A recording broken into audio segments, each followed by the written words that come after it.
In 1872, a group of men who once fought to save the Union decided to fight something else: corruption. They called themselves the Liberal Republicans. For a brief, blinding moment, they believed they could restore honesty to American politics, end Reconstruction peacefully, and bring moral purpose back to government. They failed. Within a year, their movement collapsed, erased by the very forces they tried to reform. But their story, one of conscience, rebellion, and compromise, still echoes every time a party fractures under the weight of its own success. This is the Forgotten Liberal Republicans of 1872. April 1865. Lee surrenders at Appomattox.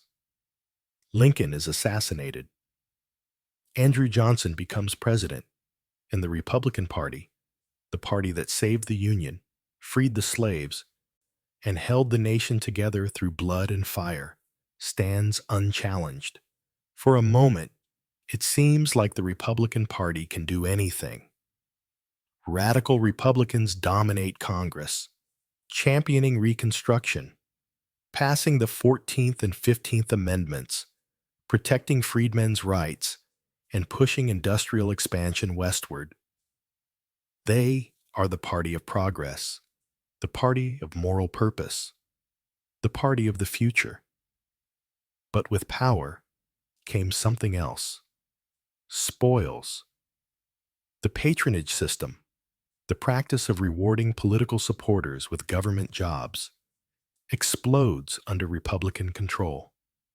Appointments are sold. Contracts are negotiated in backrooms. Railroads bribe senators. The Credit Mobilier scandal implicates dozens of congressmen in a scheme to defraud the government while building the Transcontinental Railroad. The Whiskey Ring, a conspiracy between distillers and Treasury officials to evade taxes, reaches into President Ulysses S. Grant's own administration. Harper's Weekly cartoons show Grant drowning in corruption, surrounded by grinning cronies stuffing their pockets.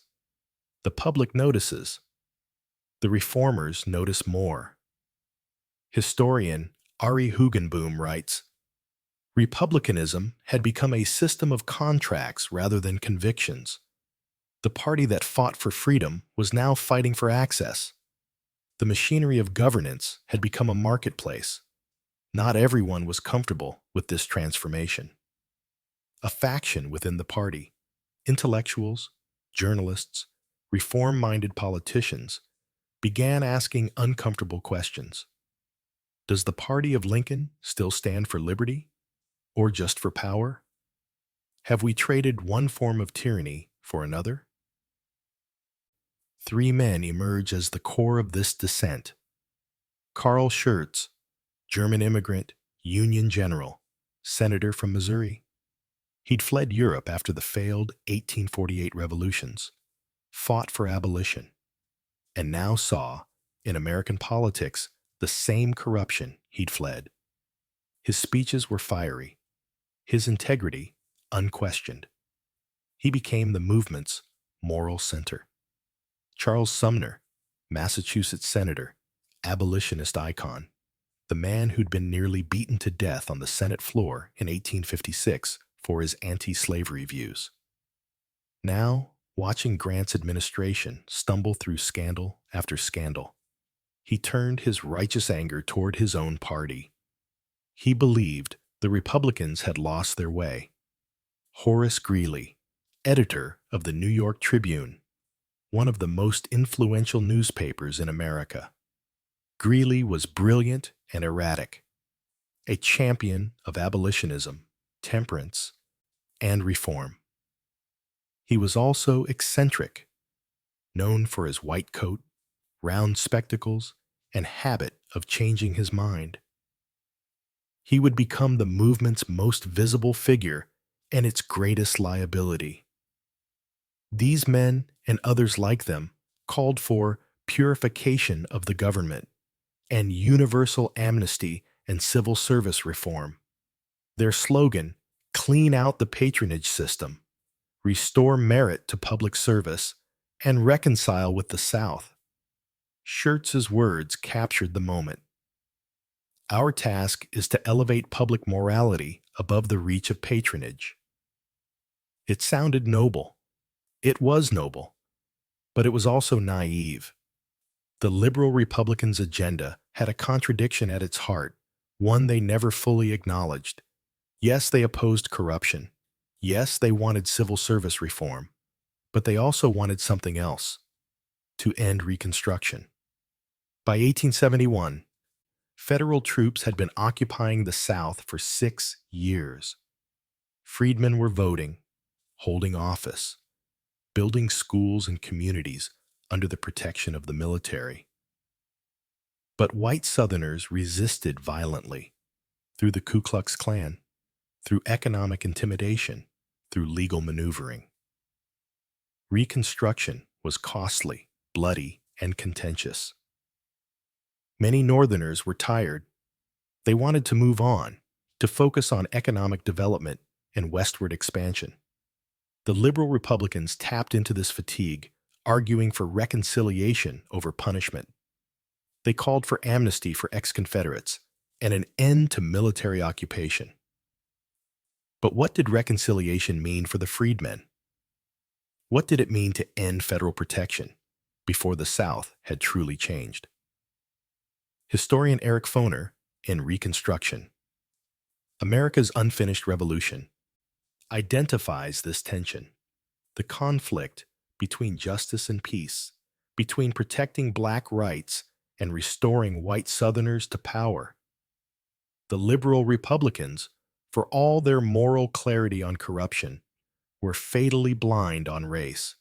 They believed the work of liberty was done. It wasn't. This fault line between reformist idealism and racial blindness would define and doom the movement. May 1872.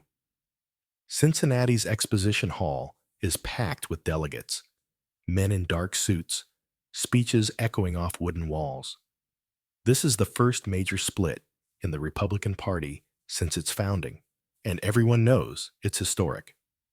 The liberal Republicans have gathered to declare independence. Their platform is ambitious: end military reconstruction, grant amnesty to former Confederates, reform the civil service based on merit, not patronage, reduce tariffs to encourage free trade. It sounds like a manifesto of idealists: progressive on governance, conciliatory on race, reformist on economics. But it's also a manifesto of exhaustion. Schertz delivers the keynote: "We have completed the work of liberty. Now we must begin the work of honesty." The crowd erupts in applause. Journalists scribble notes. The liberal Republicans believe they've found the moral high ground. But there's a problem. Who will lead them?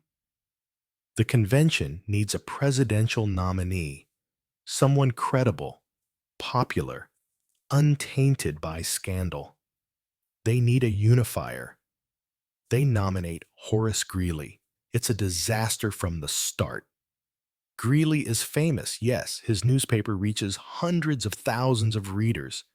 He's been a reformer and abolitionist, but he's also unpredictable, stubborn, and widely mocked. His round face, white coat, and spectacles make him a cartoonist's dream. His political positions shift like sand. He's alienated as many people as he's inspired. Worse, the Democrats, desperate to defeat Grant and with no viable candidate of their own, endorse Greeley. Suddenly, the liberal Republican ticket is a coalition of reformers and former Confederates, abolitionists and Southern Democrats, free traders and protectionists.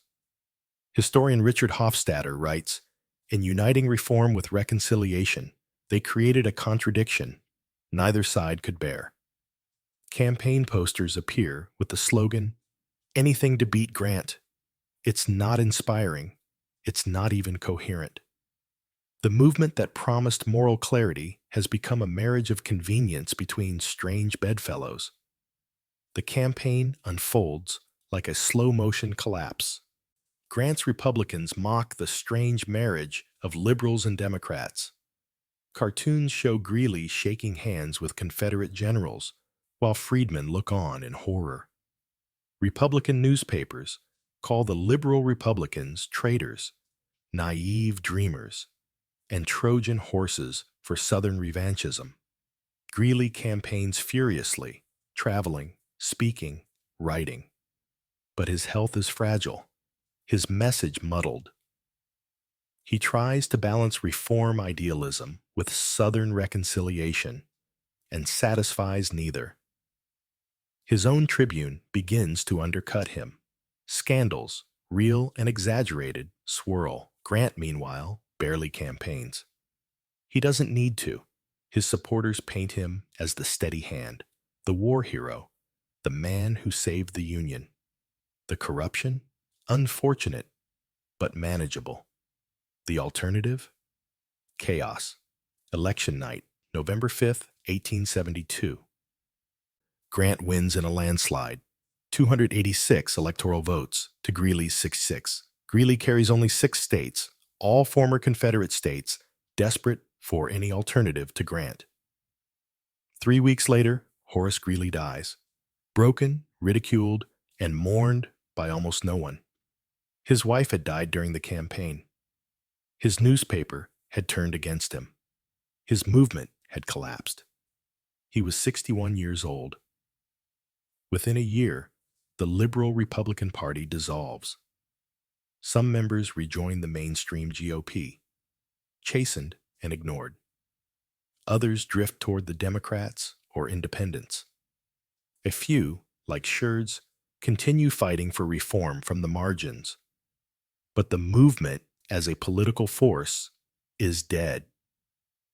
Their reforms, however, survive, at least in spirit. The scandals they warned about continue to pile up through the 1870s. Corruption becomes a national crisis. In 1881, President James Garfield is assassinated by a disgruntled office seeker who'd been denied a patronage job. The public outcry is deafening. 2 years later, Congress passes the Pendleton Civil Service Reform Act, establishing merit-based hiring for federal positions. It's the reform the liberal Republicans demanded, enacted a decade too late, after their movement had been forgotten. Historian Heather Cox Richardson writes, "They failed politically, but planted the seeds of reform that would sprout in another generation. Their ideas outlived them. But history doesn't remember the seeds. It remembers the harvest. The 1870s and 1880s are the Gilded Age, gleaming prosperity on the surface, corruption underneath. Railroads consolidate power. Political machines dominate cities. The spoils system continues, refined and entrenched. The liberal Republicans' warnings were proven right, but they weren't there to say, 'I told you so.' In the 1880s, a new group of reformers emerges, the mugwumps. Like the liberal Republicans, they're elite, educated, moralistic. Like the liberal Republicans, they bolt from their party, this time supporting Democrat Grover Cleveland over Republican James G. Blaine, because they believe Cleveland is more honest. The echo is unmistakable. The mugwumps even reference the liberal Republicans as their predecessors, claiming the same mantle of conscience over party loyalty. History is a spiral, not a line. The same patterns repeat with different names. Step back. Look at the broader pattern. Throughout American history, reform movements emerge from within parties, challenge the establishment on moral grounds, get crushed or marginalized, and then years later, see their ideas adopted by the mainstream. The liberal Republicans wanted civil service reform. They were destroyed. 10 years later, it became law. The progressives of the early 1900s wanted to break up monopolies and expand democracy. They were mocked as radicals. Within a decade, both parties adopted their platform. The civil rights activists of the 1940s and 50s demanded federal action against segregation. They were told to be patient. By the 1960s, their demands became law. The pattern repeats because the machinery of politics resists change until the cost of resistance exceeds the cost of reform. Reformers are rarely rewarded in their own time. They're vindicated by history, if they're lucky enough to be remembered at all. Historian Richard White, in The Republic for Which It Stands, writes, "They were not the last to believe moral reform could transcend political reality. So, why don't we remember the liberal Republicans? Partly because they lost so decisively. History loves winners, and the liberal Republicans didn't just lose, they were humiliated. Greeley dead, the party dissolved, their ideas dismissed.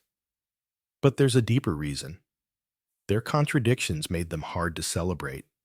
They stood for honesty in government, but were willing to abandon freedmen. They championed reform, but allied with former Confederates.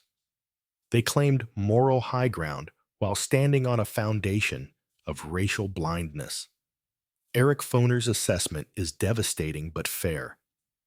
The tragedy of Reconstruction was not that it failed, but that men believed it could end before its work was done. The liberal Republicans were part of that tragedy. They wanted to move on before justice was secured. They confused exhaustion with completion. And because of that, their legacy is complicated, neither purely heroic nor purely cynical, but something messier, human. We forget them because we don't know what to do with them. They don't fit cleanly into narratives of progress or villainy. They were reformers who failed, idealists who compromised, and conscience-driven politicians who chose reconciliation over justice, and so they fade into footnotes, remembered, if at all, as a curiosity, a failed third-party bid, a moment when good intentions met political reality and lost, and the liberal Republicans dreamed of restoring virtue to politics. Instead, they vanished into history's footnotes, dismissed as naive idealists. But in their failure lies a warning. Reformers who confuse fatigue for progress can lose both. Every generation faces its own 1872, a moment when ideals meet the machinery of power, when purity confronts compromise, when the question becomes, do we keep fighting, or do we declare victory and move on? The liberal Republicans chose to move on. They believed the work of liberty was complete, and the work of honesty could begin. They were wrong. Liberty's work was unfinished. Honesty alone couldn't sustain it. They tried to clean the system. The system cleaned them out, yet their question endures, echoing across 150 years of American politics. Can government ever be both honest and popular at once? Can reformers win without compromising their principles? Can parties change without fracturing? Can conscience survive contact with power? The liberal Republicans answered no, by losing. But every generation tries again, hoping the answer might be different. History doesn't repeat, but it rhymes. And the rhyme that started in 1872 is still being written.